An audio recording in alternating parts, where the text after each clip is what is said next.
Je consomme africain. Bienvenue dans l'émission. Bonjour, je suis Esther. Bonjour, je suis Junior Konzo. Bienvenue dans l'émission Je consomme africain. Hello, je consomme africain. Et vous? Je consomme africain et vous? Je consomme africain et c'est bien. C'est même bon même. Pour l'unité qu'il faut consommer africain. Je consomme africain. Consommons africain. Solidarité africaine. L'émission Je consomme africain valorise les afropreneurs. Consommons africain. Je consomme africain, je consomme africain, je consomme africain. Je consomme africain, encore et toujours. Et vous? Je consomme africain. Je consomme africain. Et puis quoi? Consommons africain. Faut consommer africain. Bonjour, bienvenue dans un nouveau numéro de votre émission Je consomme africain. Aujourd'hui, je reçois un invité qui est assez particulier pour moi, qui s'appelle Jessie et qui est du coup gérant de Studio Mezzo.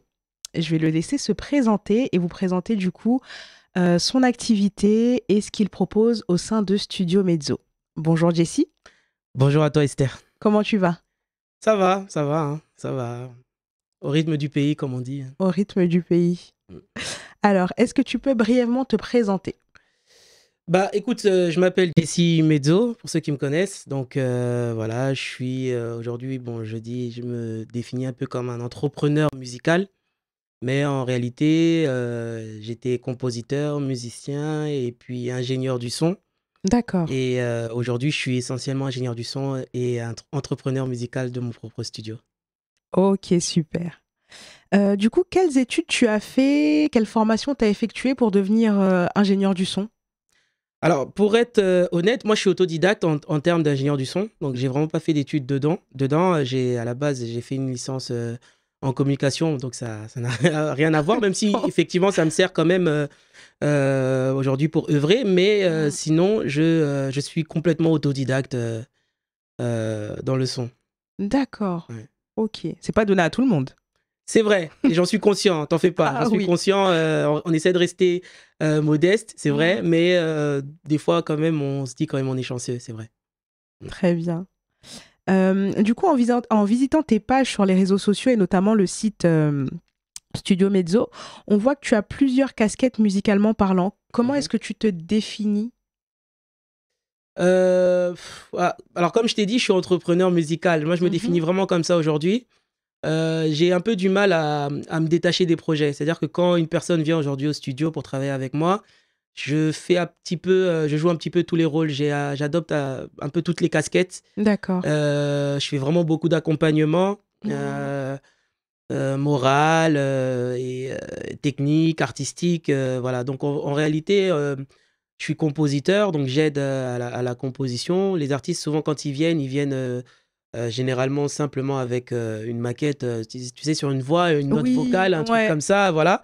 Et nous, on va l'adapter un peu à un support du coup professionnel et puis surtout prêt à être écouté. Donc, ça demande qu'à ce moment-là, on soit un peu arrangeur, qu'on soit compositeur s'il faut retoucher la musique, s'il faut carrément la créer. Un petit peu être auteur s'il y a des fois des choses à restructurer en termes de paroles. Exactement. Et puis ingénieur du son, parce qu'après, on enregistre quand même ce qu'on fait, on mixe, on masterise pour que demain, ce soit audible sur un téléphone, sur n'importe quelle plateforme. Donc, je crois que je fais un petit peu tout, quoi. Effectivement, Voilà. Surtout que il me semble qu'en plus, tu étais musicien, donc tout ce qui est guitare, comment on appelle ça, piano, batterie, tu en joues aussi. C'est ça.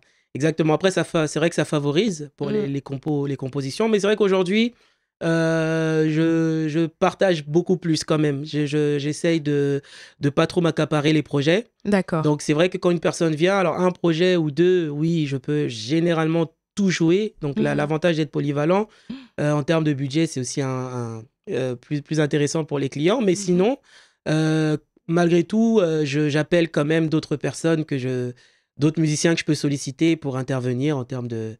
ça peut être, comme tu disais, batterie, guitare, basse, voilà. J'appelle un peu ceux que je peux appeler et qui peuvent surtout bien jouer le jeu. je le fais. Ouais. Ok, super.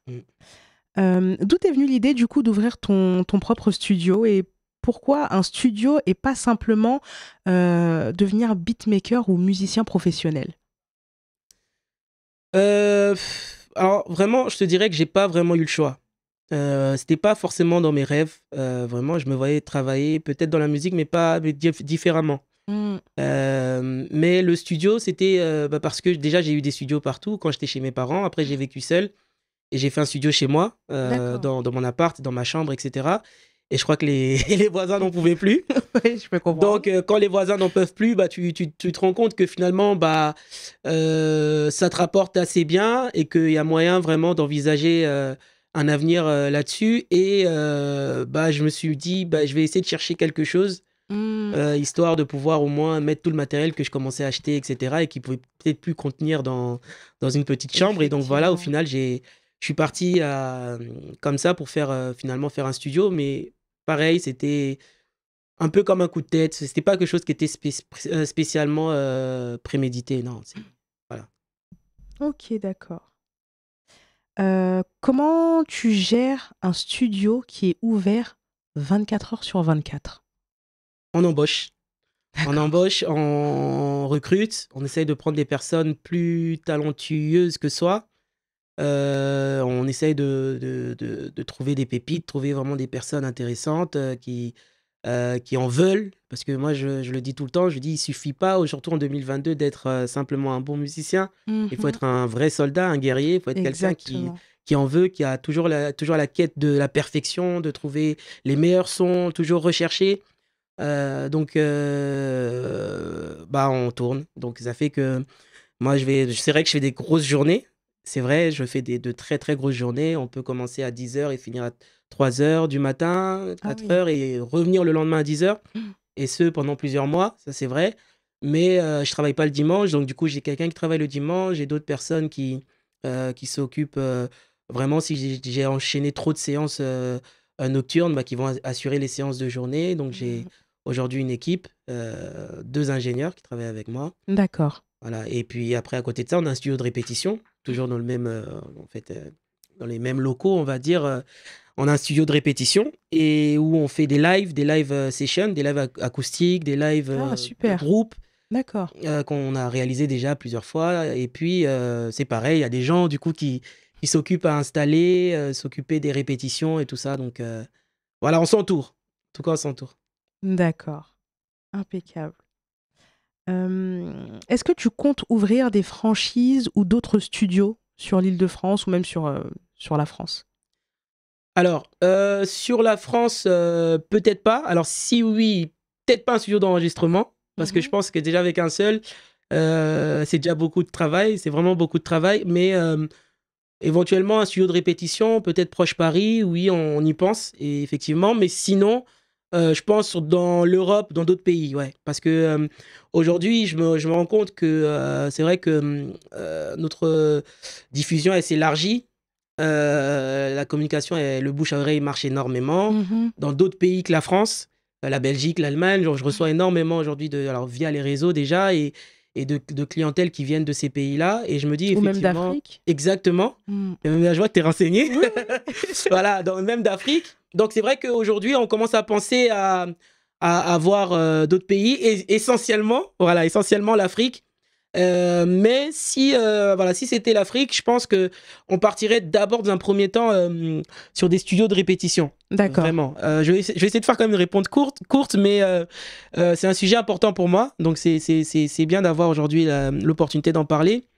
Je réalise, alors moi je suis originaire du Congo, Kinshasa, et je réalise aujourd'hui qu'on a un vrai manque de structure en termes de... Alors, audiovisuel en général, ça c'est connu, peut-être même sur tout le continent africain, mais en termes de studios de répétition, surtout la ville de Kinshasa d'abord, hein, c'est une ville, je pense, où il y a encore beaucoup à faire et beaucoup à créer. Donc, je pense que si demain je devrais faire quelque chose, je commencerai par là, et de vraiment faire des studios de répétition, tu sais, accessibles à beaucoup de personnes, à tous les budgets, on va dire, à toutes les classes sociales, vraiment quelque chose qui s'adapte un peu à la population, tout simplement. Donc, je verrais ça comme ça, en tout cas. D'accord. Ouais. Ok. En tout cas, bon, pour avoir été fouillé, bien évidemment, moi j'ai vu en tout cas que voilà, le niveau budget au niveau de Mezzo Studio, de Studio Mezzo, C'est excuse-moi, pareil, c'est la même chose. celui qui se trouve dans le 78, voilà, les prix sont tout à fait abordables pour les heures de séance, que ce soit pour les enregistrements, pour les répétitions, même pour tout ce qui est mastering. Pour avoir, voilà, regardé les prix moi-même, je trouve ça vraiment très abordable et ça change des prix qu'on peut avoir aujourd'hui sur le marché, voilà, en termes d'enregistrement audio. Ouais, c'est clair. Mm. Bah, en fait, à la base, comment j'avais réfléchi lorsque j'ai décidé du coup d'ouvrir le studio, je voulais être un studio qui soit à la fois à cheval entre un vrai studio professionnel et un studio, on va dire, ce qu'on appelle vulgairement un peu les home studios, les maisons, les studios de maison un peu accessibles et ouverts à tout le monde, voilà. Et c'est pour ça que du coup, je réfléchis encore jusqu'à présent. On hésite, alors c'est vrai que bon, on a une équipe, on a voilà une trésorerie à tenir, etc. Donc souvent, dû aussi à la grande clientèle, on pense beaucoup des fois à rehausser les tarifs et tout, mais on veut rester quand même fidèle à l'éthique et à l'ADN du studio même, qui est d'être vraiment un studio ouvert à tout le monde, qui s'adapte à tout le monde. Et puis, donc, je pense que c'était vraiment réfléchi, quoi. D'accord. Impeccable. Alors, est-ce que pour toi, il est possible de vivre pleinement de la musique en 2022? Oui. Oui, et je te dirais oui, oui, oui et oui. D'accord. Oui, en 2022, oui. Pourquoi? Parce qu'on a accès à énormément d'avantages, les médias, les réseaux sociaux. Aujourd'hui, il y a voilà, des organismes comme la SACEM, etc. Bon, ça, c'est voilà, les protections de droits d'auteur, mais qui, quelque part, rémunèrent les artistes. Il y a les streamings, il y a toutes ces choses-là. Si on est aujourd'hui un artiste bien organisé, on peut en vivre. Ça, c'est sûr. Après, il suffit de faire tourner les méninges, comme on dit, et surtout de bien s'entourer. Alors moi, j'en vis déjà. Je prendrai déjà mon propre exemple. Et j'ai des artistes avec qui j'ai avant même d'ouvrir le studio, avec qui j'ai travaillé quand j'étais déjà dans mes studios de maison, chez mes parents, dans mon studio à moi, et qui aujourd'hui en vivent. Donc, et pleinement, et puis bien, surtout, parce qu'en vivre, c'est bien, mais de bien en vivre, c'est autre chose. Et c'est là où on veut booster le plus les artistes. Donc, moi, je fais, comme je le disais tout à l'heure, pour pas rabibocher, je fais vraiment un accompagnement avec les artistes de manière à ce que demain, ils puissent en vivre. Donc, c'est de trouver des clés aussi par artiste. Lui dire, écoute, voilà, toi, quand tu chantes, ton registre, c'est ça, tu devrais penser à faire ça. Donc, c'est de trouver des idées, même sur tes propres réseaux, comment gérer tes pages, comment fructifier tes pages, toutes ces choses-là, comment aujourd'hui on peut être rémunéré sur YouTube, comment être rémunéré sur les réseaux sociaux, sur Facebook, sur TikTok, voilà. Donc, tout ça, moi, je le fais avec les artistes. Et c'est pour permettre que, justement, ils arrivent à arriver à un moment où, finalement, oui, on finit par s'en sortir. Donc, oui, franchement, oui, 2022, oui, sûr et certain, on peut vivre de la musique. Ouais, il faut juste pas être feignant, c'est tout. Oui. Voilà. Ouais. Voilà, bon, après, c'est comme tout. Voilà, c'est ça. Voilà, c'est comme partout, c'est comme tout le monde et voilà. D'accord. Quel conseil tu donnerais à une personne qui souhaite se lancer dans la musique? Alors, moi, je dirais, faut être un guerrier, un soldat déjà, sérieusement, parce que c'est comme tous les métiers.